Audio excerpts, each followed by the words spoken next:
آج بیت اللہ شریف کے چند فضائل اور دیگر جو مقامات ہیں ان کے فضائل آپ کے گوش گزار کرنا چاہتا ہوں۔ چنانچہ اس سلسلہ میں اللہ تبارک و تعالی نے قرآن مجید فرقان حمید منبع نور و ہدایت لا ریب کے اندر کتاب کے اندر ارشاد فرمایا، ان اول بیت وضع للناس للذی ببکۃ، بے شک پہلا گھر جو لوگوں کے لیے بنایا گیا مکہ شریف کے اندر ہے، اس کی شان کیا ہے؟ مبارکم و ھدی للعالمین۔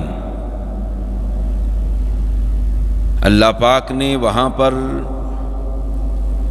برکتیں رکھی ہیں اور عالمین کے لیے ہدایت کا مرکز بنایا ہے۔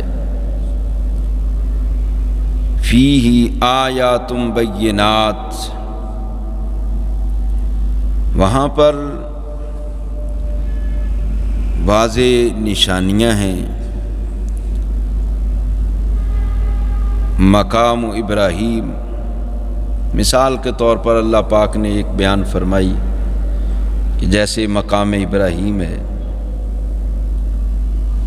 اور بھی بے شمار نشانیاں ہیں، حجر اسود ہے، صفا مروہ ہیں۔ قرآن مجید نے ان کو بھی شعائر اللہ کہا ہے، ان الصفا والمروۃ من شعائر اللہ، یہ بھی اللہ کی نشانیاں ہیں۔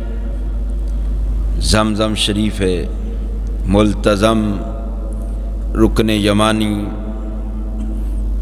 یہ ساری اللہ پاک کی نشانیاں ہیں جو اللہ پاک نے اس بابرکت گھر میں رکھی ہیں۔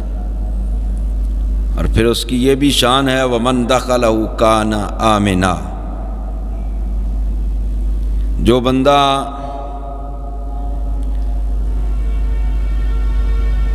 حرم کی حد میں داخل ہو گیا، خانہ کعبہ شریف کے سائے میں آ گیا، وہ بندہ مأمون ہو جاتا ہے، بچ جاتا ہے۔ آخرت میں گناہوں سے کی وجہ سے جو سزا ملنی ہے اس سزا سے بچے گا۔ دنیا کے اندر اگر کوئی بندہ جرم کر کے اس جگہ میں داخل ہو گیا، وہاں پر اس کو سزا نہیں ملے گی، بلکہ جب تک وہاں موجود ہے قتل بھی کر کے چلا گیا تو اس کو وہاں قتل نہیں کیا جائے گا، بلکہ اس کو کسی نہ کسی طریقے سے مجبور کر کے باہر نکالا جائے گا۔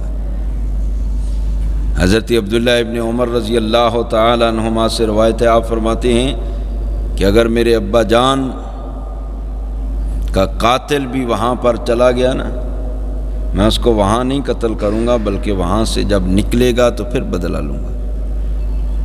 یعنی وہ امن کی جگہ ہے، جہاں بندہ چلا گیا تو وہ دنیا کے اندر بھی محفوظ، آخرت میں بھی محفوظ۔ اور ایک آیت کے اندر اللہ پاک نے فرمایا وَإِذْ جَعَلْنَا الْبَيْتَ مَثَابَةً لِلنَّاسِ وَأَمْنًا، اور یاد کرو اے محبوب جب ہم نے بیت اللہ شریف کو لوگوں کے لیے مرجع اور امن کی جگہ بنایا۔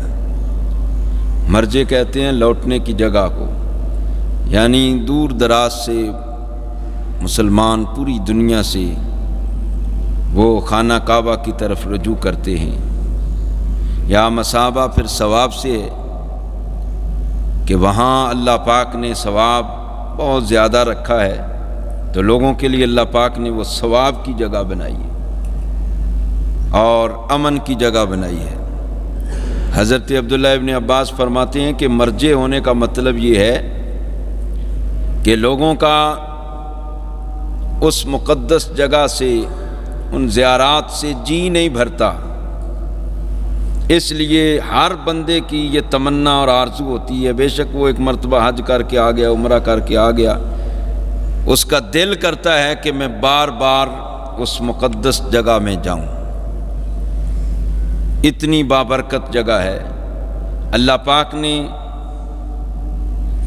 اس جگہ پر اور بیت اللہ شریف کو یہ شان دی ہے کہ اس کے اندر یہ کشش ہے، مسلمان دنیا کے کسی کونے میں بھی ہو، اس کا دل جو ہے وہ خانہ کعبہ شریف کی طرف اٹکا رہتا ہے کہ اللہ پاک مجھے توفیق دے تو میں اللہ کے گھر کی زیارت کروں۔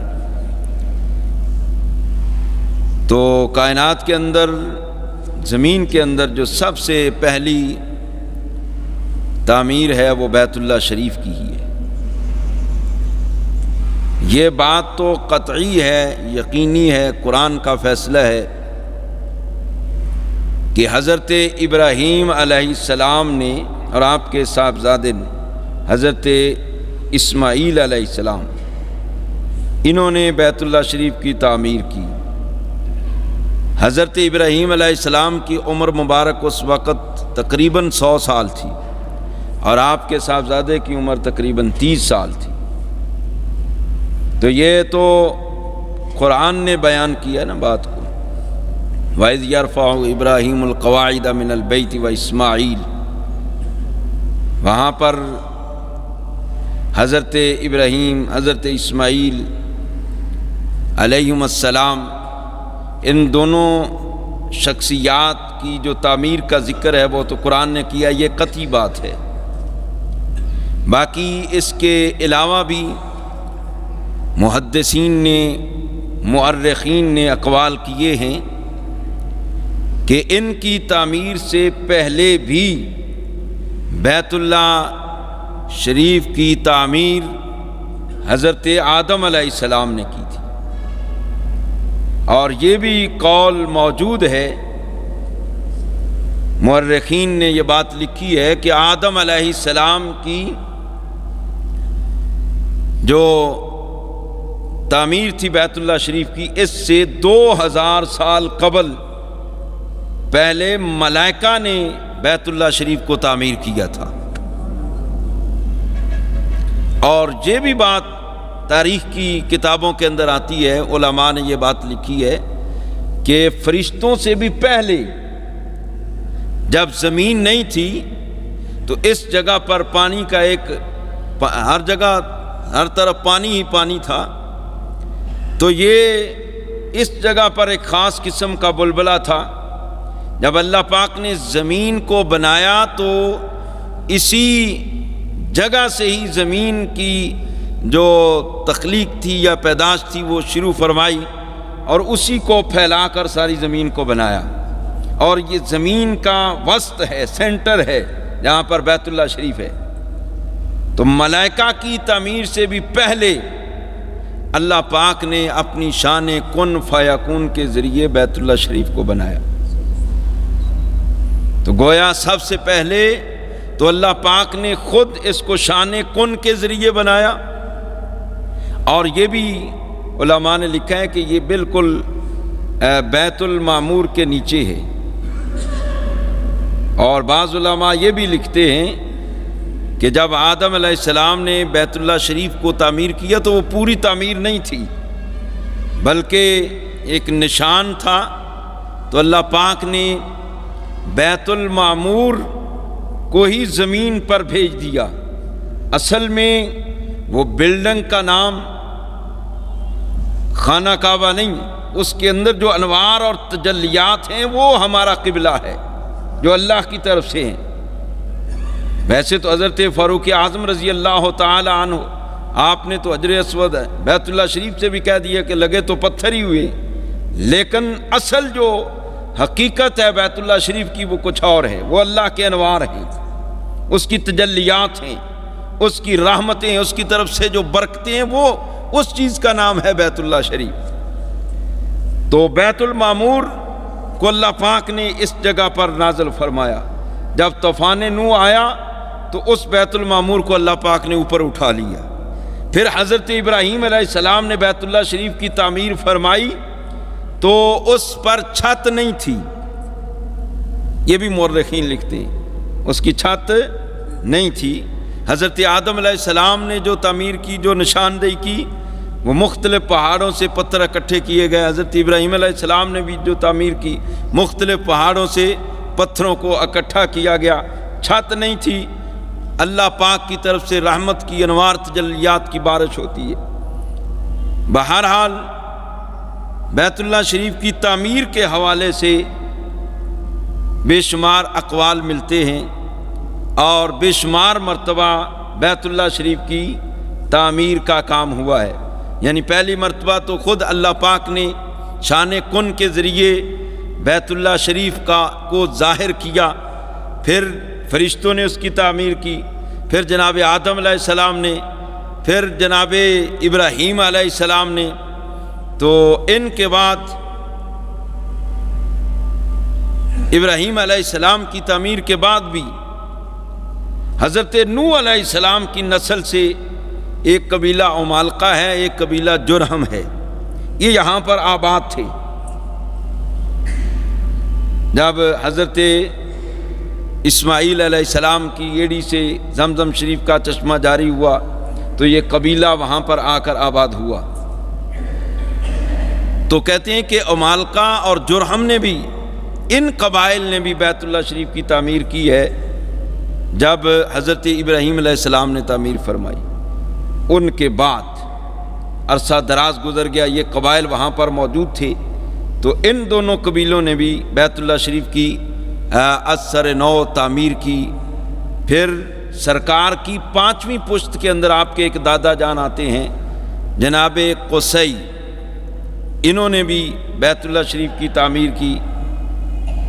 پھر سرکار کے مقدس دور کے اندر جب آپ کی عمر مبارک تقریباً 25 سال تھی، جوانی کا عالم ہے، تو قریش نے بھی بیت اللہ شریف کی ایک مرتبہ تعمیر کی ہے۔ تو ان کی تعمیر سے پہلے بیت اللہ شریف اور ساتھ جو حتیم ہے، یہ بھی بیت اللہ شریف کا حصہ ہی ہے۔ تو وہاں پر جو اخراجات تھے قریش کے پاس تھوڑے تھے، تو انہوں نے یہ ارادہ کیا ہوا تھا کہ ہم نے جو اپنی خاص روزی ہے نا، خاص رقم جو حلال کی کمائی ہے وہ اس پر لگانی ہے۔ وہ اتنی تھی جتنا آج بیت اللہ آپ کو نظر آ رہا ہے، 7 حتیم ہے۔ تو انہوں نے اتنا حصہ تعمیر کر لیا، باقی کو چھوڑ دیا، اور یہ بھی بیت اللہ شریف کا حصہ ہی ہے۔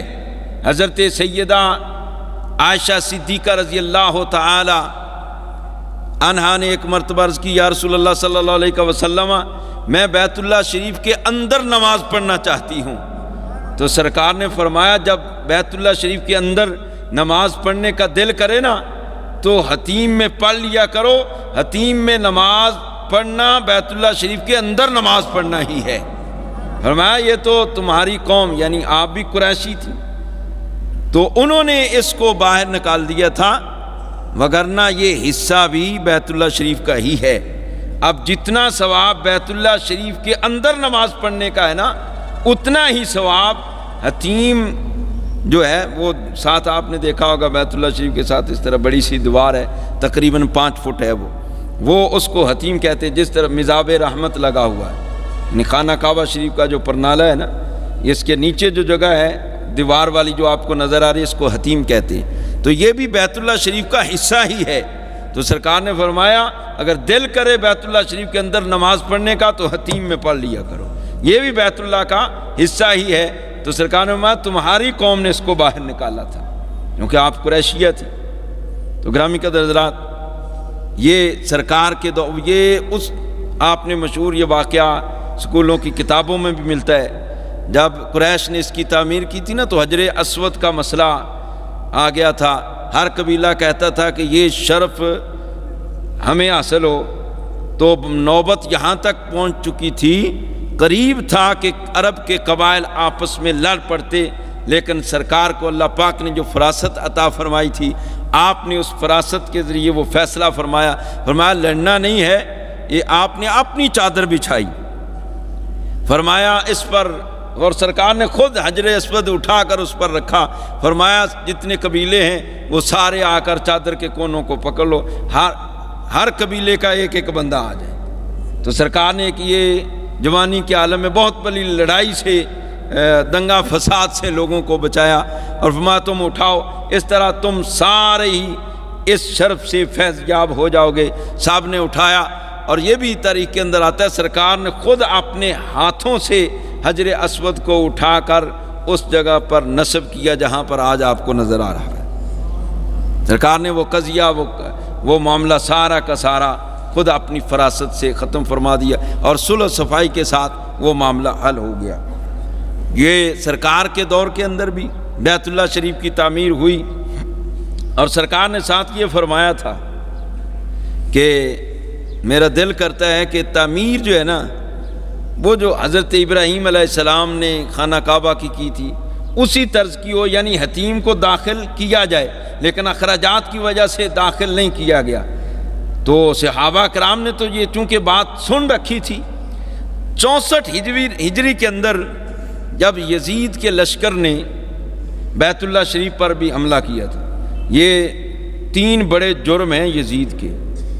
بیت اللہ شریف پر حملہ یزید نے کروایا، مدینہ شریف کی بھی حرمتی، مسجد نبوی شریف کی بھی حرمتی، 3 دن تک مسجد نبوی شریف میں نمازیں اذانیں نہیں ہوئیں، یہ بھی اس کا بہت بڑا جرم ہے۔ تیسرا جو سب سے بڑا جرم ہے کہ سرکار کے شہزادے کو شہید کروایا۔ یہ 3 اس کے بڑے جرم تھے۔ تو گرامی قدر حضرات، اسی کی فوج نے 64 ہجری میں بیت اللہ شریف پر جب حملہ کیا نا، بیت اللہ شریف کا غلاف بھی جل گیا، یہاں تک کہ وہ مینڈا جو حضرت اسماعیل علیہ السلام کا فدیہ بنا تھا، اس کے سینگ بھی صدیوں سے محفوظ چلے آ رہے تھے بیت اللہ شریف کے اندر، تو اسی آگ کی وجہ سے وہ سینگ بھی جل گئے تھے۔ وہ ایک نشانی پڑی ہوئی تھی، وہ بھی جل گئی تھی 64 ہجری کے اندر، جب ادھر اس کی فوجیں بیت اللہ شریف پر حملہ کر رہی ہیں، دوسری طرف یہ بھی مر چکا ہے۔ جب یہ فوت ہو گیا، مر گیا، تو حضرت عبداللہ بن زبیر، یہ حضرت ابو بکر صدیق رضی اللہ تعالیٰ عنہ کے نواسے ہیں۔ آپ کی جو بڑی صاحبزادی تھی نا حضرت اسماء، ان کے یہ صاحبزادے ہیں۔ ان کے ابا جی کا نام زبیر ہے، اور زبیر سرکار کے پھوپھی جان بھائی ہیں، اور یہ عشرہ مبشرہ میں سے بھی ہیں حضرت زبیر۔ ان کے یہ صاحبزادے حضرت عبداللہ، یہ وہاں پر موجود تھے۔ انہوں نے مقابلہ کیا جس حد تک ہوا، آپ اسی جناب فوج کے ہاتھوں ہی آپ کو سولی پر بھی لٹکایا گیا اور آپ کو شہید بھی کیا گیا۔ آپ کی والدہ محترمہ اس وقت کافی ضعیف تھیں، آپ حیات تھیں۔ آپ کی والدہ محترمہ کا بڑا کردار ہے، اور اسلام کے لیے ان کی بڑی خدمات ہیں۔ جب سرکار نے ہجرت فرمائی نا، تو ابو بکر صدیق ساتھ تھے۔ حضرت اسماء کو ذات النطاقین بھی کہا جاتا ہے، ان کا یہ لقب ہے۔ وہ اس لیے کہا جاتا ہے کہ یہ نا سرکار کے لیے اور اپنے ابا جان کے لیے، وہ اوپر غار ثور میں یہ پورا خاندان ہی سرکار کی خدمت پر مامور تھا۔ آپ کے بھائی حضرت عبد الرحمن، یہ حضرت اسماء، حضرت ابو بکر صدیق کی صاحبزادی، حضرت ابو بکر صدیق خود سرکار کی خدمت میں، اور یہ اور ان کے ایک غلام تھے۔ یہ ساری جو خبر ہوتی تھی دن کو، یہ خبریں وہاں پہنچاتے سرکار تک، مشرکین مکہ کی، اور سرکار کی بارگاہ میں دودھ وغیرہ یا جو کھانا وغیرہ ہوتا تھا، وہ جو بھی ضرورت کی چیز ہوتی تھی، 3 دن تک غار ثور جو حاجی حضرات ہیں انہیں پتہ ہے کتنی بلندی پر ہے، تقریباً 5000 فٹ کی بلندی پر ہے، اور وہاں پر چڑھنا ہر بندے کا کام نہیں، تو یہ روزانہ جاتے ہیں۔ اور حضرت ابو بکر صدیق نے تو اپنے کندھوں پر اٹھا کر سرکار کو وہاں تک پہنچایا کہ سرکار کو تکلیف نہ ہو، زحمت نہ اٹھانا پڑے، یعنی پورا خاندان سرکار کی خدمت میں۔ اسی خاندان کے حضرت ابو بکر صدیق کے یہ صاحب نواسے ہیں حضرت عبداللہ۔ جب یزید کے لشکر نے بیت اللہ شریف پر حملہ کیا، غلاف جل گیا، اور کعبہ شریف کی دیواروں میں وہ دراڑیں پڑ گئیں، تو تو انہوں نے پھر اثر نو بیت اللہ شریف کی تعمیر کی، اور جو حتیم کا حصہ باہر داخل تھا سرکار کی خواہش کے مطابق اس حتیم کو انہوں نے بیت اللہ شریف کے اندر داخل کر دیا۔ پھر سے انہی بنیادوں پر بیت اللہ شریف کی پوری بلڈنگ تیار ہوئی جو حضرت ابراہیم علیہ السلام نے بنائی تھی، اور سرکار کی مرضی بھی تھی، خواہش بھی آپ کی تھی۔ جب انہوں نے بنا دی تو ان کے بعد جب خلیفہ عبد الملک بن مروان آیا، اس نے پھر سے یہ بیت اللہ شریف کی تعمیر کے اندر رد و بدل کیا۔ کس طرح؟ آپ جانتے ہیں حجاج بن یوسف یہ بڑا ایک ظالم بندہ تھا، بڑے بڑے علماء اکرام اس نے شہید کروائے، بڑے ظلم کیے، بڑے تابعین کے ساتھ بڑے بڑے علماء محدثین۔ تو اس کی شرارت کہہ لیں یا جس طرح بھی، اس نے عبد الملک بن مروان کو بھڑکا کرنا کہ جی دیکھیں عبداللہ بن زبیر نے وہ جو سرکار کے دور کی تعمیر تھی اس کو ختم کر کے پورا بیت اللہ شریف بنا دیا، حتیم کو داخل کر دیا۔ بہرحال جس طرح بھی اس نے قائل کر کے پھر سے بیت اللہ شریف کو منہدم کروا کر وہ جو پہلی تعمیر تھی سرکار کے دور کی اسی تعمیر پر لے اور حتیم کو باہر داخل کر دیا۔ اب حضرت امام احمد بن حنبل، امام مالک رضی اللہ تعالیٰ عنہ، یہ انہیں مدینہ شریف کے یہ بہت بڑے محدث اور عالم ہوئے ہیں اور سرکار کے بڑے دیوانے اور عاشق حضرت امام مالک۔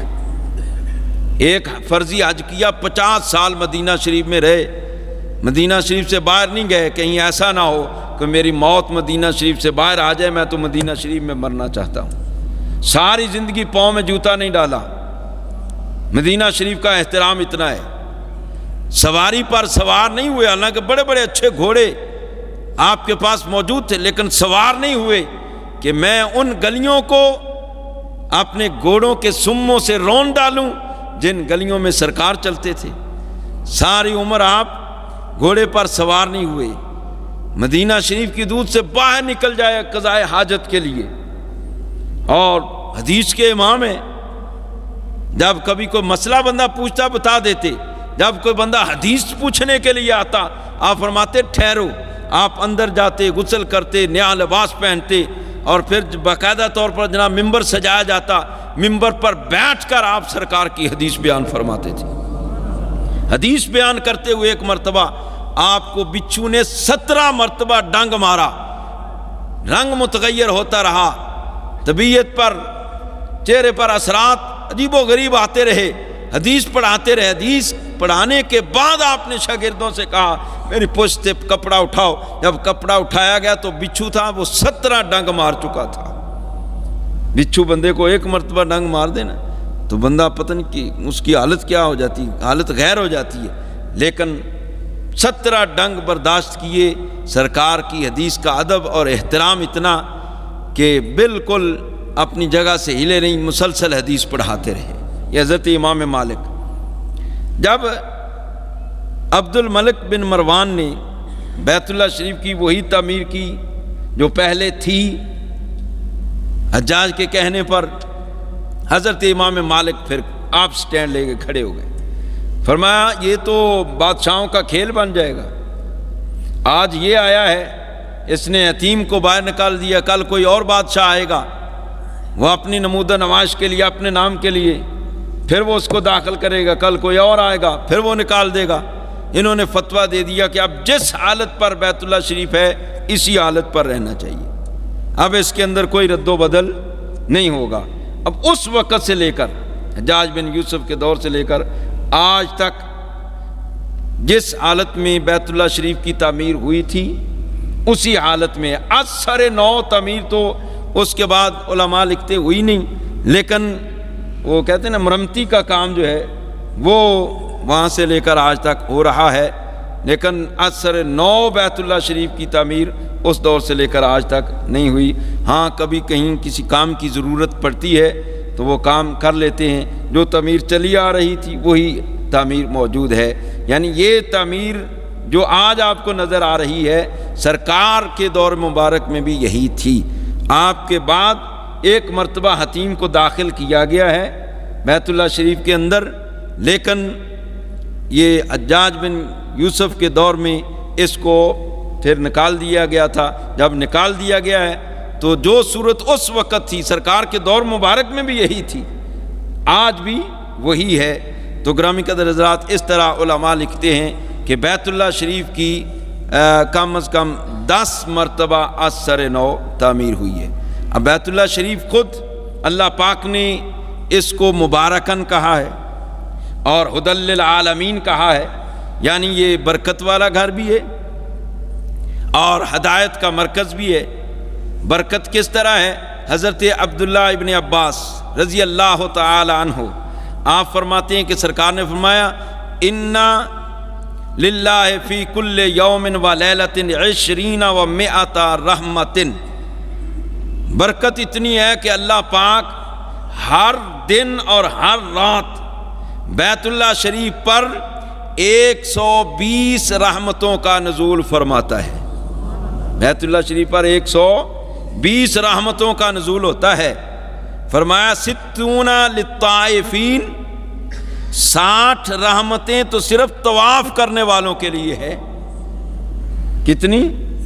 60 رحمتیں طواف کرنے والوں کے لیے، و40 للمصلین، اور 40 نماز پڑھنے والوں کے لیے، و20 للناظرین، اور 20 صرف ان کے لیے ہیں جو نہ طواف کر رہے ہیں نہ نماز پڑھ رہے ہیں، صرف بیت اللہ شریف کی زیارت کر رہے ہیں۔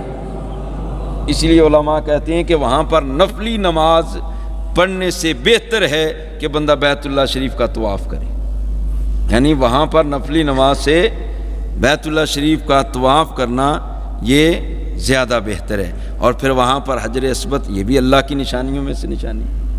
حجر اسود کے بارے میں حضرت عبداللہ ابن عباس سے روایت آپ فرماتے ہیں، سرکار نے فرمایا فی الحجر واللہ لیبعثنہ اللہ یوم القیامت لہ عینان یبصر بہما ولسان ینطق بہ یشہد علی من استلمہ بحق۔ فرمایا یہ حجر اسود اللہ پاک نے قیامت کے دن اس حال میں اٹھانا ہے، اس کو استلام کرنے کا، اس کو بوسہ دینے کا، اس کو چھونے کا فائدہ کتنا ہے۔ حجر اسود کے اندر اللہ پاک نے کتنی برکتیں رکھی۔ حدیث پاک کے اندر آتا ہے یہ بالکل سرکار میں نازل الحجر الاسود من الجنت، یہ جنتی پتھر ہے اور بالکل وہو اشد بیاضا من اللبن، دودھ سے بھی زیادہ یہ سفید تھا۔ فسودتہ خطایا بنی آدم، اولاد آدم نے ہاتھ لگا لگا کر اس کو چوم چوم کر اس کو کالا کر دیے۔ کس طرح کہ جو گناہ تھے وہ حجر اسود چوستا رہا۔ حدیث پاک کے اندر آتا ہے کہ اگر یہ اولاد آدم گناہ گار اس کو ہاتھ نہ لگاتے یہ اسی حال پر رہتا۔ چومنا سنت ہے سرکار کی۔ سرکار نے فرمایا اگر اسی حال پر رہتا جس حال میں یہ جنت سے آیا ہے تو اس کے پاس بندہ کھڑا ہو کر جو دعا کرے اور کوئی بیمار ہے بندہ وہ اس کے پاس چلا جائے، وہ ہاتھ لگائے، خواہ کوڑا ہے، اندھا ہے، نابینا ہے، جیسا بھی ہے، اللہ پاک اس کی برکت سے ہر بیماری کو دور فرما دیتا۔ اور پھر قیامت کے دن جب اللہ کی بارگاہ میں حجر اسود آئے گا تو اس کی 2 آنکھیں ہوں گی، اس کی زبان بھی ہوگی، ینطق بہ، وہ اس سے بولے گا اور اس بندے کے بارے میں گواہی دے گا جس نے اس کا بوسہ دیا، جس نے اس کو چھوا، جس نے اس کو دور سے استلام کیا، ایسے دور سے اشارہ کیا۔ قیامت کے دن یہ حجر اسود آج پہچان رہا ہے، دیکھ رہا ہے۔ حضرت فاروق اعظم رضی اللہ تعالیٰ عنہ آپ نے فرمایا تھا حجر اسود کو، فرمایا میں تجھے کبھی بھی بوسہ نہ دیتا، کیوں؟ تو ایک پتھر ہے، لا تنفع ولا تضر، نہ نفع دیتا ہے نہ نقصان دیتا ہے۔ فرمایا اگر میں نے رسول اللہ کو تجھے چومتے ہوئے نہ دیکھا ہوتا تو نہ میں تجھے چومتا نہ کبھی ہاتھ لگاتا، کیونکہ پتھروں سے ہی تو ہم نے جان چھڑائی ہے۔ لیکن حضرت علی نے فرمایا عمر ایسے نہ کہو، یہ فائدہ بھی دے گا نقصان بھی ہے اس کا، جو منکر ہوا کافر ہو گیا تو اس کو نقصان ہی ہے نا۔ حضرت علی کیا فرمانے لگے جب اللہ نے فرمایا نا وہ عالم ارواح میں الستو بربکم، کیا میں تمہارا رب نہیں ہوں؟ تو جنہوں نے کہا ہاں کیوں نہیں تو ہمارا رب، سب روحوں نے مل کر کہا بلا ہاں کیوں نہیں تو ہمارا رب ہے۔ اب اللہ پاک نے وہ سارے رجسٹر، سب روحوں کے بارے میں معاملات وہ سارے اکٹھے کر کے حجر اسود میں محفوظ کر دیے۔ فرمایا اب جو بندہ اس کو مانتا ہے، ایمان رکھتا ہے، کتاب پر ایمان ہے، آخرت پر ایمان ہے، اور اس کے فائدوں کو مانتا ہے، قیامت کے دن یہ اس کی شفاعت کر کے اس کو فائدہ پہنچائے گا، اور جو اس کا انکار کرتا ہے، جو کافر ہو گیا، اس کا نقصان بھی کرے گا۔ حضرت علی فرمانے لگے تو سرکار نے فرمایا جس بندے نے اس کو استلام کیا، جس بندے نے اس کا بوسہ لیا، جس بندے نے اس کو چھو لیا، قیامت کے دن یہ حجر اسود اس بندے کے حق میں گواہی دے گا کہ مولا اس نے مجھے چھوا، اس نے میرا بوسہ لیا، اس نے مجھے استلام کیا۔